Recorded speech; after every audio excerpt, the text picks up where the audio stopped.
tanan nga nagtitiwala na ang aming tinatawagang Diyos ay may akda at pagdugot ang buhay. Siya ang author, giver, and sustainer of life. Sa oras na ito, Panginoon, ibinubukas po namin ang aming mga puso at napapasalamat kami sa iyong kahayagan. At ito'y hiling namin at panalangin sa inyo sa dakilang makapangyarihang pangalan ng Panginoong Hesus Kristo. Amen. Amen. Amen. Sabi po ng Bible,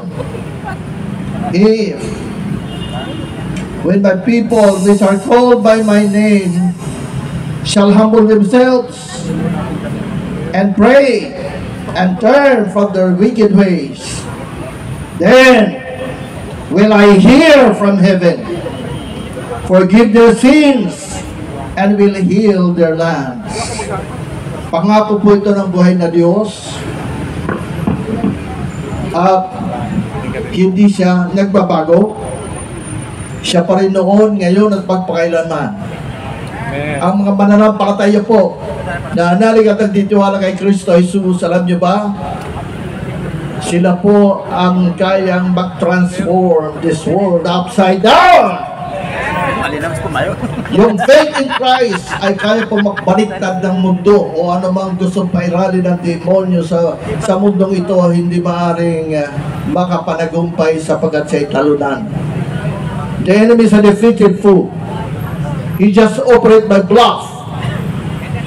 Tayo po na mga anak ng Diyos ay may kapangyarihan. Gusto po sabihin sa inyo na ang pagkakataong ito ay nagpakita ang Diyos ng mga langit ng padlak.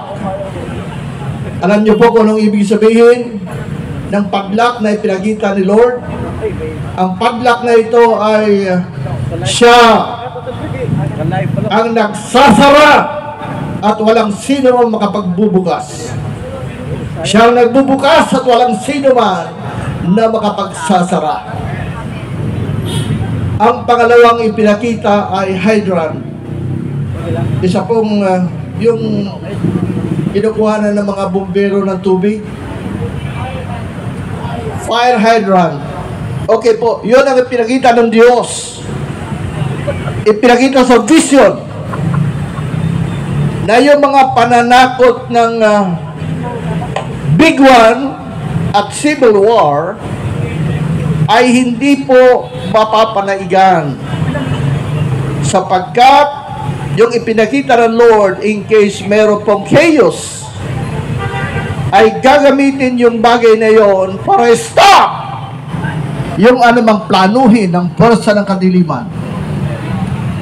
Yan po, ina-assure ko po kayo ng ganito sapagkat pagkatapos ng Lord ipakita yung mga magaganap ngayon ay iniunat niya ang kanyang kamay. Ganito ang pagkakapakita niya na gano'n. In-extend niya yung kanyang kamay na ibig sabihin, trust God, call upon Him. Ang Diyos ay buhay. Hindi siya nanatiling alarma sa libingan. Buhay na buhay at nagre-reign in glory. Buhay na buhay ang Diyos.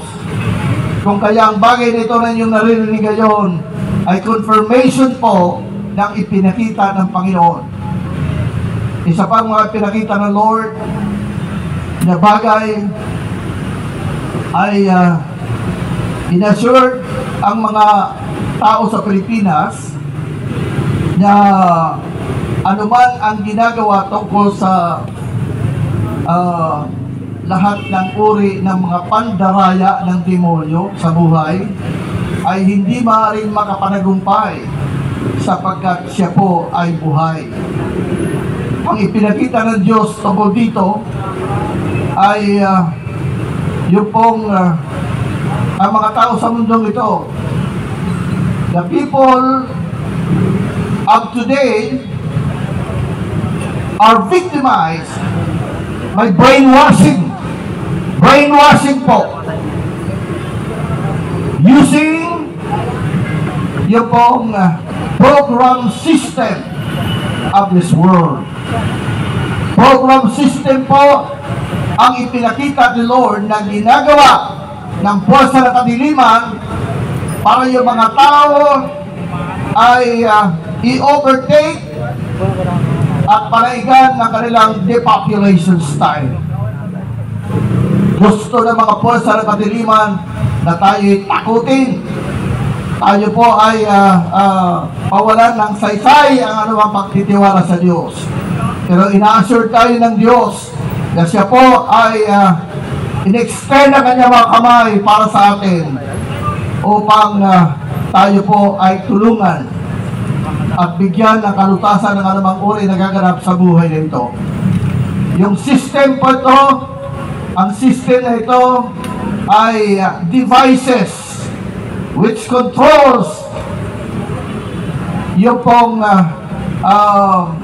program na ito na nagkukontrol sa human mind. Ito po yung ipinakita ito ng Diyos na nagaganap sa Pilipinas. Pero kailangan po rito ay spiritual prayer warfare. Prayer warfare po ang kailangan.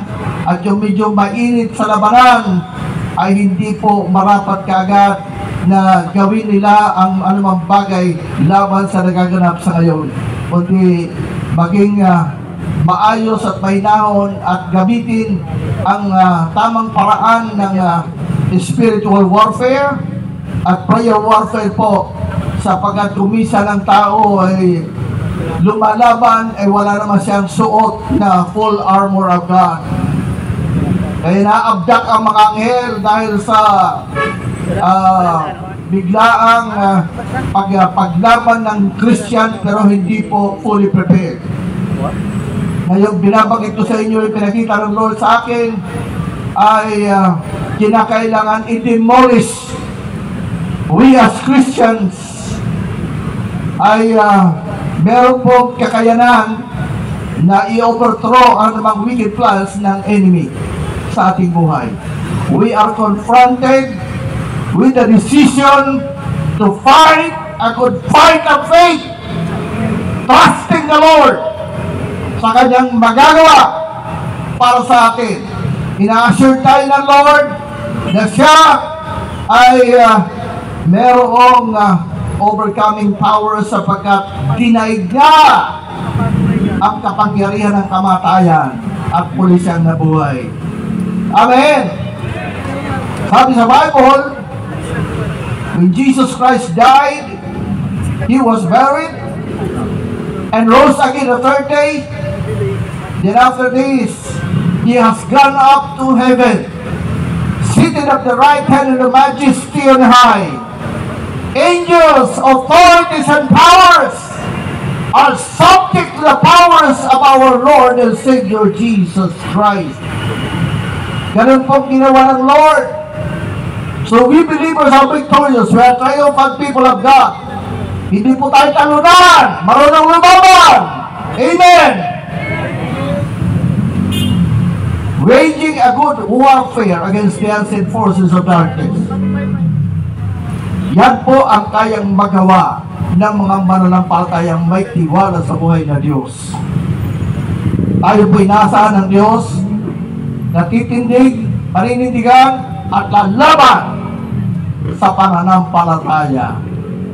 Ang tiwala ay inilalagak sa may-ari ng ating mga hininga. Ang Diyos na may kakayanan magbigay sa atin ng tagumpay, sabi ni Lord Jesus.